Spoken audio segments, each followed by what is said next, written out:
Hey everyone, Anand here. I hope you enjoyed my last video where I talked about the books I have been reading recently and also discussed the rule of three by the legendary value investor Francois Rochon. If you haven't seen that video yet, don't worry, the link is right here. Check it out when you can. Recently, I have been exploring ways to discover quality companies, what we call gems in the investing world. There are many ways to go about it, but one of the simplest and most efficient methods is using a stock screener. I have tried several online screeners, and while they do the job, many are overly complicated. So, I built a screener feature into LVI myself, my value investing platform. Over time, I have refined it, and today I am excited to show you how to use it to find companies that can be classified as consistent compounders.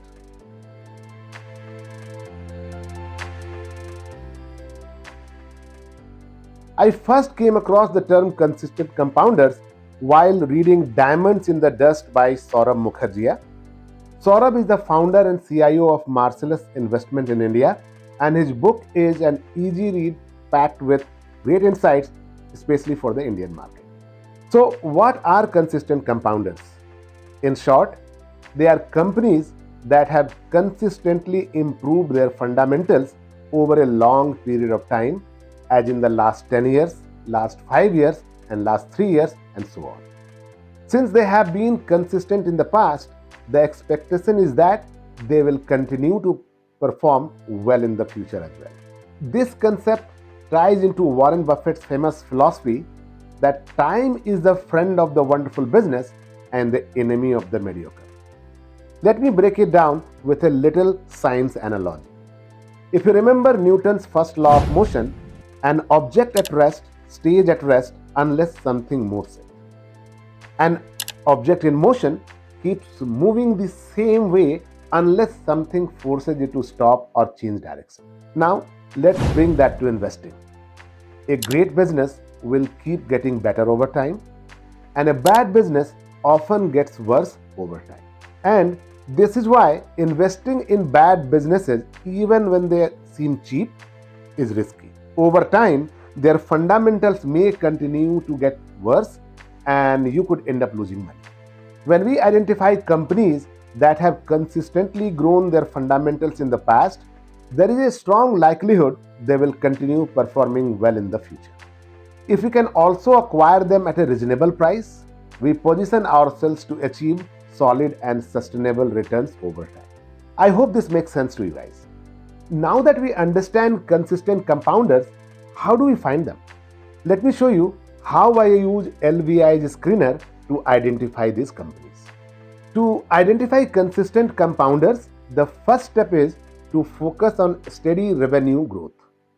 I have set a benchmark of at least 10% annual growth over the last 3, 5, and 10 years. The key here is consistency.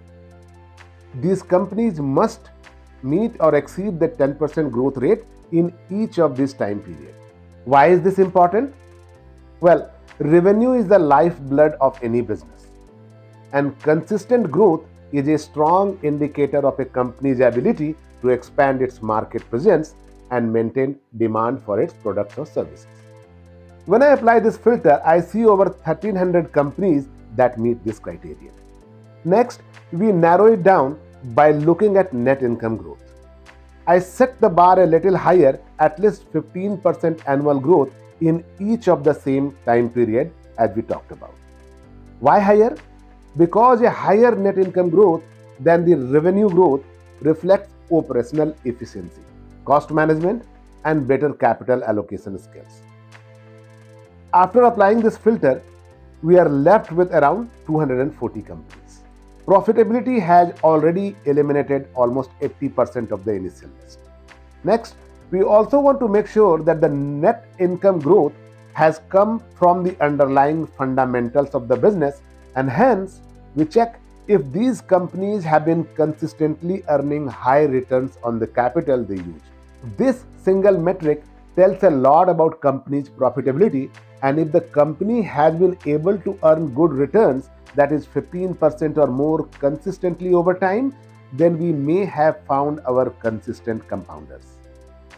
Also, the company's growth in revenue and net income must have resulted from the consistent ROCE that the company had maintained.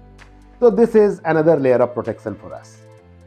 I filter for companies with an ROCE of 15% or more over the last 3, 5, and 10 years.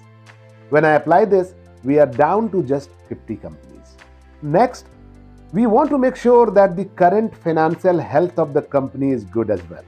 And I set the filter to include only companies rated good or better for financial health.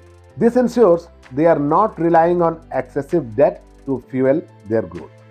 And interestingly, only a few companies get eliminated here, proving that most of the companies that we have found so far are financially healthy already.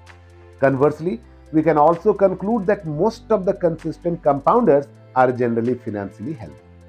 Finally, I narrow the list further by focusing on sectors I understand. For instance, I exclude sectors like financials, real estate, healthcare, energy, utility, etc. This step leaves me with 42 companies that meet all my criteria.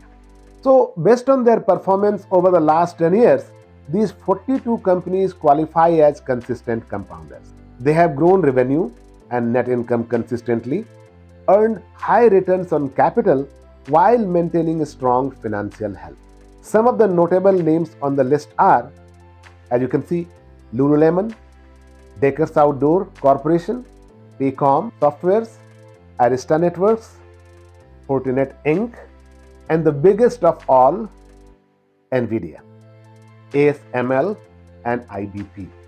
So I will be keeping this list with me and look for investing into these in the near future when the stock price becomes favorable to me during those panic times that we all value investors should wait for.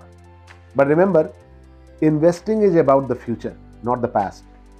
While consistent performance increases the likelihood of continued success, nothing is guaranteed. As I said earlier, a good business tends to get better over time, while a bad business tends to get worse. So this list basically serves as a good starting point for further research. And a bonus. Additionally, we can filter this list to see how many of these are still trading around their 52-week lows by adding this criteria. We are suddenly down to a few, reflecting that stocks may have gone higher recently. As of the recording, IBP, that is Installed Building Products, and Evolution Gaming are two notable names that are still trading around their 52-week lows. So maybe worth taking a look if these companies are of any interest to you. I hope you enjoyed exploring LVI's screener feature with me. Starting from more than 10,000 stocks that LVI has in its database, we narrowed it down to a select 42 stocks, which is less than 0.5%. Isn't this amazing? Feel free to play around with it, set your own criteria, and discover your consistent compounders.